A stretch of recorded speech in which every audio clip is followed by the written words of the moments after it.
Chers amis, bonjour. Nous sommes le jeudi 31 juillet 2025. Il est presque 10 heures. Quelques news de l'Arménie de l'Artsakh et de la diaspora arménienne. La question de l'exportation du brandy arménien, le cognac arménien, a été résolue pour l'essentiel, affirme le ministre arménien de l'économie, Gevorg Baboyan. Donc ça se passait en Géorgie, en fait, un blocage des camions de cognac arménien qui étaient bloqués par des douaniers géorgiens, un peu scrupuleux, un peu trop scrupuleux. Et a priori, entre Yerevan et Tbilissi, un accord a été sans doute réalisé pour que les camions arméniens qui passent par la Géorgie pour aller en livrer en Russie, premier pays de l'export du cognac arménien, du brandy arménien, cette question soit donc réglée. A priori, elle est réglée. Donc le cognac arménien arrive bien en Russie par des camions arméniens et qui traversent donc la Géorgie, la frontière entre la Géorgie et la Russie. Des militaires arméniens ont secouru un ourson blanc de 4 mois, un ourson blanc, donc voilà, qui était épuisé, qui était dans une cage, qui était dans un état d'abandon dans la région de Vayotsor. Voilà, il a été remis à une fondation qui s'occupe donc de ces animaux sauvages qui sont protégés. L'ours brun du Caucase est protégé en Arménie.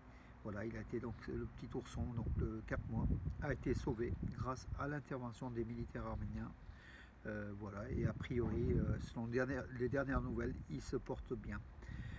Van Kostanian, le vice-ministre arménien des Affaires étrangères, et Varsen Arabekian. C'est une Arménienne qui est la ministre des Affaires étrangères et des expatriés de l'État de Palestine, se sont rencontrés à New York. Voilà, donc Yerevan a encore une fois qui avait reconnu l'État de Palestine, a réitéré son soutien tout simplement, et à la paix dans la région, et puis un État palestinien à côté d'un État de l'État d'Israël, comme la France d'ailleurs va soumettre au mois de septembre. D'ailleurs l'Arménie a soutenu ce même Van Kostanian, a souligné son soutien, le soutien de l'Arménie à la France, justement, pour cette reconnaissance de l'État de Palestine. Donc Viken Ohanessian, donc c'est un jeune médecin, mais qui s'est installé en Arménie depuis 2022, depuis novembre 2022. Viken Ohanessian de la région lyonnaise, il était de la région lyonnaise, il fait des vidéos, en fait il exprime son amour et son soutien à la patrie, l'Arménie. Donc arménien de France, installé en Arménie, il s'affirme comme une voix nouvelle pour réveiller l'Arménie. Sa vidéo sur Chouchi en fait, donc c'est assez intéressant, essayez de le voir. Il y a tout son parcours. Hier, j'ai fait une interview pour Nouvelles d'Arménie, Arménews. Il a bien voulu répondre à mes questions rapidement. D'ailleurs, c'est quelqu'un de très très efficace a priori et très patriote, qui est installé en Arménie, qui veut aider à sa façon l'Arménie, justement, apporter un nouveau regard, un soutien à l'Arménie. Voilà un patriote, un vrai patriote, un jeune qui a eu le courage de s'installer en Arménie et qui continue justement à se développer en Arménie même, et développer l'amour qu'il a envers l'Arménie, sa patrie. Voilà, bravo Viken Ohanessian, qui est le fils de Patrick Ohanessian de Dessine, il est originaire de Dessine.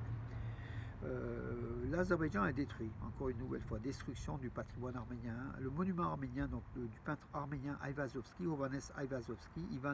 Ayvazovski, à Stepanakert, capitale de l'Artsakh occupée. Son monument, en fait, sa statue, son buste a été détruit. Voilà, il avait été inauguré à Stepanakert en 2021.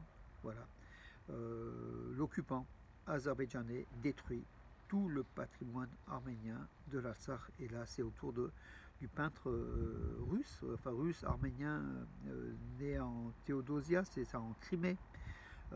Ça a été détruit, mes amis. Voilà, donc le visage du barbare dictateur, criminel de guerre, Ilham Aliyev, qui se dit président de l'Azerbaïdjan, qui dilapide d'ailleurs les fonds au détriment du peuple azerbaïdjanais. C'est au peuple azerbaïdjanais de s'en rendre compte, que ce dictateur milliardaire, avec tout son clan, détruit l'Azerbaïdjan également. Il détruit en l'occurrence le patrimoine arménien de l'Artsakh, mes amis, sans que personne ne bouge, sans que personne ne critique. Voilà. La réfection de la route donc M2, donc la route au sud de l'Arménie, de Merli en fait, hein, l'extrême sud de l'Arménie est en cours donc de réfection. Cette route, voilà, l'État arménien dépense pas mal d'argent. C'est environ sur un tronçon de 2 km qui était assez abîmé, qui s'élargit, qui est en train d'être rénové, élargi.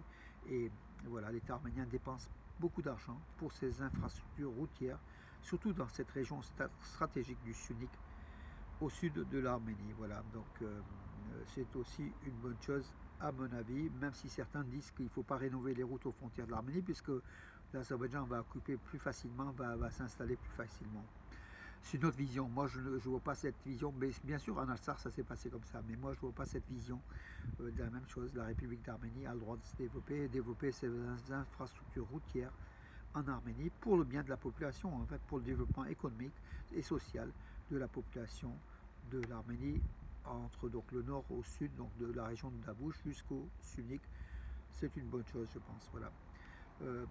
Nous espérons que l'Azerbaïdjan et l'Arménie seront conscients de tous les risques liés à l'approfondissement de leur coopération avec l'OTAN. C'est ce qu'a menacé une nouvelle fois Moscou par la voix de la porte-parole du ministère des Affaires étrangères de Russie, Maria Zakharova. Donc une nouvelle menace à l'Arménie et à l'Azerbaïdjan qui se rapprocherait, selon Moscou, qui se rapprocherait trop de l'OTAN. Ce qui est vrai d'ailleurs, mais bon, voilà, donc une menace quand même russe qui est là en disant que l'OTAN est destructeur et ne veut pas le bien de ces pays et que attention, voilà, tout simplement, voilà, menace de la Russie.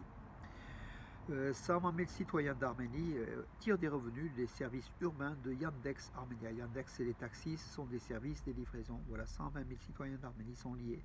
Donc 10% de la population active sont liés à Yandex d'une façon ou d'une autre. C'est ce qu'indiquait donc lors d'un forum qui s'est déroulé donc à Sevan.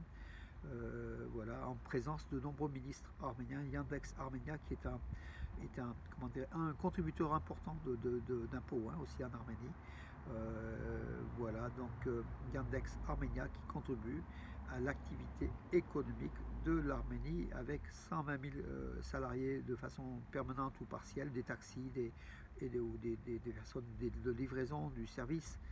Voilà, Yandex Arménia. D'ailleurs, à Yerevan, quand vous allez à Yerevan, vous installez donc le logiciel, je pense, de Yandex.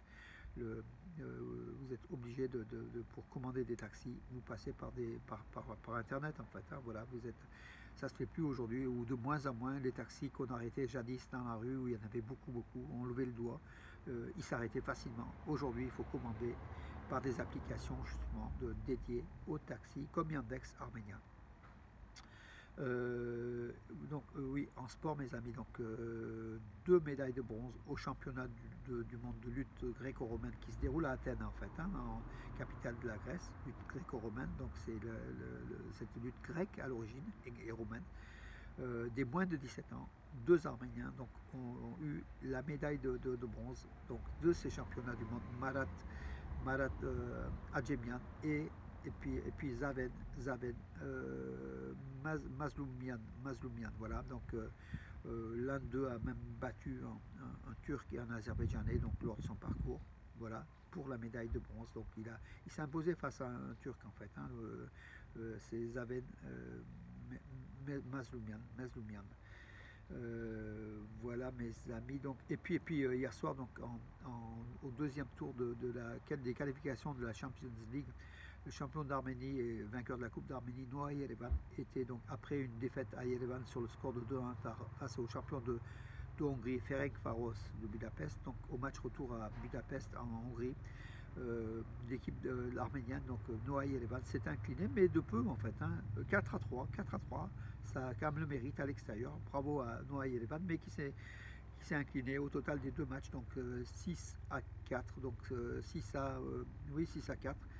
Ça veut dire que Noah Yerevan a été éliminé de la Ligue des Champions, mais par contre, il affrontera, donc il tombe dans la Ligue Europa League. L'Europa League, il affrontera le champion de Gibraltar, qui s'appelle Lincoln Red Imps. Voilà, champion en titre de Gibraltar. Je pense que c'est une bonne. C'est pour le 3e tour de l'Europa League, UEFA Europa League, voilà, pour Noah Yerevan, et qui a de fortes chances de se qualifier en fait dans les phases de poule, hein. Après, je crois qu'il y a aussi des barrages, et après les phases de poule de l'Europa League. D'ailleurs, comment dire, Noah Yerevan est une équipe qui devrait logiquement entrer en phase de poule de l'Europa League.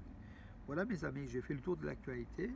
Elle était dense, elle était importante, et je vous souhaite une très très bonne journée sous le soleil une fois de l'été ici de Valence, de Bourg-les-Valence. L'été est là mes amis, et je vous souhaite une bonne journée et à demain.